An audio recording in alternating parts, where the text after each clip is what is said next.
Okay, आज हम करेंगे प्रेम्बल यानी प्रस्तावना, एक छोटा सा पार्ट जो एग्ज़ाम के पॉइंट ऑफ व्यू से बहुत इम्पोर्टेंट है। बंद। फर्स्ट पॉइंट है संविधान का उद्देश्य, आदर्शों का ब्यौरा, नैतिक विषय वस्तु, ये इसके मेन पॉइंट है।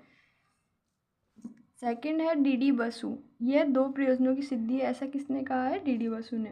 उनका क्वेश्चन है कि संविधान का अंतिम स्रोत कौन है? जनता। और इसके उद्देश्य क्या है? प्रस्तावना इसी के ऊपर बनी हुई है। इसकी विशेषता में प्रस्तावना भारत भारतीयों का राज्य है, राजनीतिक व्यवस्था, स्वरूप व लक्ष्य, संविधान का अंगीकरण की तिथि इसी के अंतर्गत हमें प्रस्तावना के अंतर्गत देखने को मिलती है। अंगीकरण की जो तिथि है वो 26 नवंबर 1949 है। संविधान की जो प्रस्तावना है उसके कुछ वाद भी हैं फेमस, जो क्वेश्चन में सीधे पूछे जाते हैं, जैसे बेरूबारी वाद, ये 1960 का वाद है। इसमें माना गया कि प्रस्तावना संविधान का अंग नहीं है। गोलकनाथ वाद 1967 का है, इसने भी संविधान का अंग प्रस्तावना को नहीं माना। केशवानंद वाद, इसने बोला कि संविधान जो प्रस्तावना है वो संविधान का अंग है, और ये कब का है? 1973।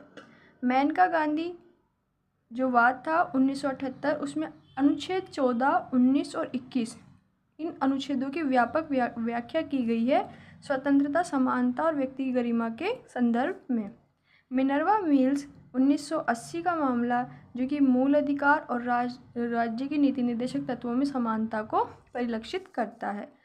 जवाहरलाल नेहरू का एक कथन है कि जेएलएन द्वारा यानी जवाहरलाल नेहरू द्वारा प्रस्तावित उद्देश्य प्रस्ताव भारतीय संविधान के दर्शन को प्रस्तुत करता है। ये कथन किसका है? डीडी बसु का। उद्देश्य प्रस्ताव की जो मुख्य बातें हैं वो है स्वतंत्र प्रभुत्व संपन्न गणराज्य, संविधान बनाने की घोषणा, भारत एक संघ के रूप में, अवशिष्ट शक्तियाँ, संप्रभुता लोगों में, भारत की जनता को न्याय, समानता और स्वतंत्रता के रूप में परिलक्षित किया जाता है। अब जो प्रस्तावना है उसको प्रस्तुत उद्देश्य प्रस्ताव के रूप में सबसे पहले प्रस्तुत कैसे किया गया था? कब किया गया था? 13 दिसंबर 1946 में। 22 जनवरी 1947 को इसे अपनाया गया और 26 नवंबर 1949 को इसे संविधान में शामिल किया गया। 26 जनवरी 1950 को यह लागू संविधान के साथ हो चुका था। प्रस्ताव के अंतर्गत ही हम अल्पसंख्यकों के, पिछड़े और दलितों के लिए रक्षा के उपाय भी इसमें देखते हैं। क्षेत्रीय अखंडता प्राप्त करना, विश्व में शांति व स्थान बनाने की बात की गई है। यानी कि यहाँ पर उद्देश्य प्रस्ताव और प्रस्तावना दोनों में जब जवाहरलाल नेहरू, प्रस्तावना बनने से पहले उद्देश्य प्रस्ताव प्रस्तुत किया था जवाहरलाल नेहरू ने, तो उन्होंने ये मुख्य बातें उसमें शामिल की थी, और इसी में काट छाट करके हमारी जो आज की प्रस्तावना है उसको हमारे सामने प्रस्तुत किया जाता है। समानता देख लेते हैं उद्देश्य प्रस्ताव और संविधान में। उद्देश्य प्रस्ताव भी सामाजिक, आर्थिक और राजनीतिक न्याय की बात करता है, वहीं संविधान भी सामाजिक, आर्थिक और राजनीतिक न्याय की बात करता है। दूसरा, समता, प्रतिष्ठा व अवसर, और संविधान में भी प्रतिष्ठा और अवसर की बात कही गई है, लेकिन जो उद्देश्य प्रस्ताव है वो संविधान से अधिक व्यापकता, समता के अधिकार को शामिल करते हुए रखता है। प्रस्तावना में और जवाहरलाल नेहरू के उद्देश्य प्रस्ताव में निम्नलिखित अंतर भी पाए जाते हैं। यहाँ पे हमने समानता देखी, अब अंतर देख लेते हैं। प्रस्तावना में 5 प्रकार की स्वतंत्रता है, जबकि उद्देश्य प्रस्ताव में 8 प्रकार की स्वतंत्रता है, यानी कि स्वतंत्रता के रूप में व्यापक उद्देश्य प्रस्ताव है। विचार, अभिव्यक्ति, धर्म, विश्वास, उपासना। वहीं उद्देश्य प्रस्ताव में विचार, अभिव्यक्ति, धर्म, विश्वास, उपासना के साथ साथ आस्था, संगम, कार्य, व्यवसाय को भी शामिल किया गया है। प्रस्तावना पर कोई प्रतिबंध नहीं है, लेकिन उद्देश्य प्रस्ताव पर प्रतिबंध बताया गया है किस किस का? विधि का और सदाचार का। संविधान के जो संशोधन हुए उसमें 42वां संविधान संशोधन, स्वर्ण सिंह समिति 1976, जिसे भारत का मिनी कॉन्स्टिट्यूशन भी कहा जाता है, इसके अंतर्गत समाजवाद, पंथ निरपेक्ष और अखंडता शब्द जोड़े गए थे। 1980 में मिनर्वा मिल समाजवाद शब्द न्यायालयों का झुकाव कंपनियों की राष्ट्रीयकरण की तरफ होगा, यह बात कही गई। 1994 में बम्बईवाद पंथ निरपेक्षता को संविधान का मूल ढांचा बताया। ये प्रमुख वाद है जो एग्जाम में पूछे जाते हैं और इन्हें हमें याद रखना है। अब ये छोटा सा कॉन्सेप्ट और है, धर्मनिरपेक्षता।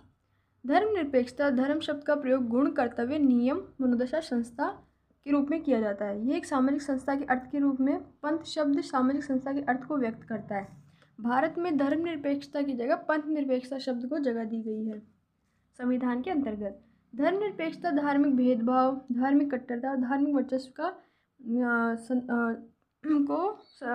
सपोर्ट करता है। जबकि धर्मनिरपेक्षता का सकारात्मक रूप में क्या आप अर्थ निकाल सकते हो? धर्मनिरपेक्षता का अर्थ है शांति, प्रगति, धार्मिक आज़ादी, धार्मिक समानता। और नकारात्मकता में इसको भेदभाव और कट्टरता वर्चस्व के साथ सम्मिलित करके देखा जाता है। धर्मनिरपेक्षता के संवैधानिक प्रावधान में जैसे अनुच्छेद 14 में समानता, विधि के समक्ष सभी समान होंगे। अनुच्छेद 15 में भेदभाव नहीं होगा 5 आधारों पर, धर्म, मूल वंश, जन्म, लिंग, जन्म स्थान आदि के स्थान पर। अनुच्छेद 16 में सरकारी नौकरियों में यानी अफसरों की समानता। अनुच्छेद 25 में 4 प्रकार के अधिकार, अंतःकरण की स्वतंत्रता, धर्म को मानने की स्वतंत्रता, धर्म के आचरण, धर्म के प्रचार की स्वतंत्रता। अनुच्छेद 26 में धार्मिक संस्थाओं को बनाने, प्रशासन का, प्रबंधन का व चल अचल संपत्ति रखने का अधिकार बताया गया है। और 27 में संपत्ति को रखने का अधिकार। 28 में 4 प्रकार की शिक्षा संस्थान, जिसमें 2 सरकारी 2 प्राइवेट।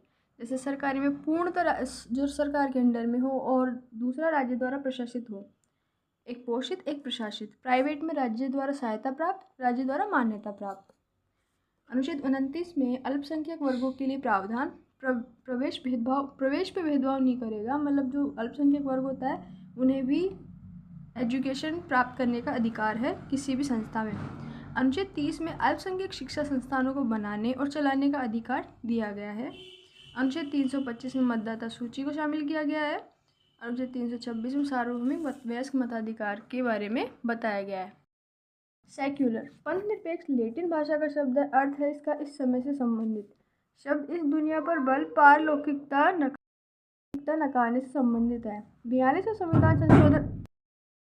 42वां संविधान संशोधन 1976 प्रस्तावना में ऐड किया गया धर्मनिरपेक्षता मूल शब्द था, जो सेक्युलर पहले से संविधान में शामिल था। अनुच्छेद 25(2) में आप इस सेक्युलर वर्ड को देख सकते हो। धार्मिक गतिविधियों के बारे में बात कही गई है। 1994 में बॉम्बईवाद धर्मनिरपेक्षता के बारे में भारतीय संविधान का बुनियादी ढांचा इसको बताया गया है। अब जो हमारी प्रस्तावना है उससे संबंधित जो क्वेश्चन सीधे एग्जाम में बनते हैं उस पर कुछ फैक्ट्स हैं, इसे हम सीधे देखेंगे। जैसे unity and integrity of nation, जो इंटीग्रिटी है ये वर्ड मूल संविधान में नहीं था। 42वां संविधान संशोधन हुआ जिसे मिनी कॉन्स्टिट्यूशन भी कहा जाता है।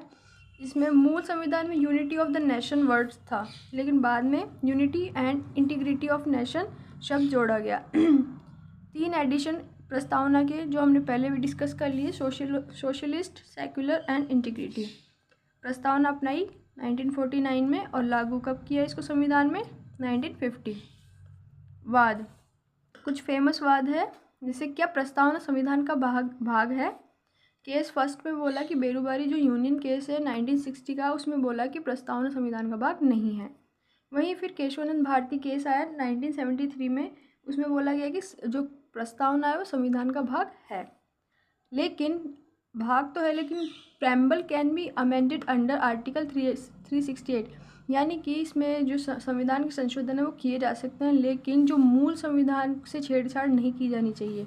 और ये ही हमेशा जब भी कोई बड़ा केस सामने आता है तो इसको भी इस केस को आधार बनाकर ही न्यायालय अपना निर्णय सुनाता है। क्या प्रस्तावना अमेंड हो सकती है? तो इसका आंसर है येस, लेकिन उसके बेसिक स्ट्रक्चर को इससे छेड़छाड़ नहीं की जानी चाहिए। केवल संविधान में एक ही बार संशोधन हुआ है, वो हुआ है 42वां संविधान संशोधन 1976 में। क्या प्रस्तावना न्यायालय में सीधे इन्फोर्स कराई जा सकती है? नहीं, न्यायालय को प्रस्तावना को न्यायालय में सीधे चुनौती नहीं दी जा सकती, ये नॉन जस्टिसेबल है। क्या प्रेम्बल शक्ति का स्रोत है? नहीं। आप कहो कि जिस संविधान में प्रेम्बल सबसे शक्तिशाली है, नहीं, उसमें जो आर्टिकल है उनकी सबकी अपनी अपनी सीमा है, शक्तियाँ हैं, तो प्रेम्बल को आप पूर्णतः शक्तिशाली नहीं बोल सकते। ओनली कॉन्स्टिट्यूशन की व्याख्या में यह सहायता करती है। अगर कॉन्स्टिट्यूशन के किसी प्रोविज़न का अर्थ अस्पष्ट हो तो ऐसी स्थिति में प्रेम्बल इंटरप्रिटेटिव ऐड के रूप में काम कर सकती है, यानी कि आप जब छोटे शॉर्ट नोट्स बनाते हो उस रूप में कि आपको एक सार प्रदान करती है। स्पष्ट कॉन्स्टिट्यूशनल प्रोविज़न के विरुद्ध प्रेम्बल का उपयोग किया जा सकता है। अब जो केस थे मैं फिर अगेन आपको रिवाइज करवाती हूँ केस जैसे टाइमलाइन के अकॉर्डिंग।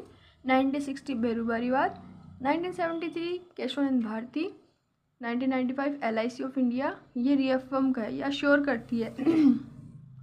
विदेशी स्रोत का एक जो फेमस वर्ड है कि we the people of India, इसमें जो वी द पीपल है वो जो वर्ड है हमने कौन से कॉन्स्टिट्यूशन से लिया है? USA यानी अमेरिका के संविधान से लिया है। प्रेम्बल में आज इतना ही। इसके जो नेक्स्ट क्वेश्चन बनेंगे वो हम नेक्स्ट क्लास में डिस्कस करेंगे नए टॉपिक के साथ। थोड़े जो क्वेश्चन बने हुए हैं, मिलते हैं नेक्स्ट क्लास में।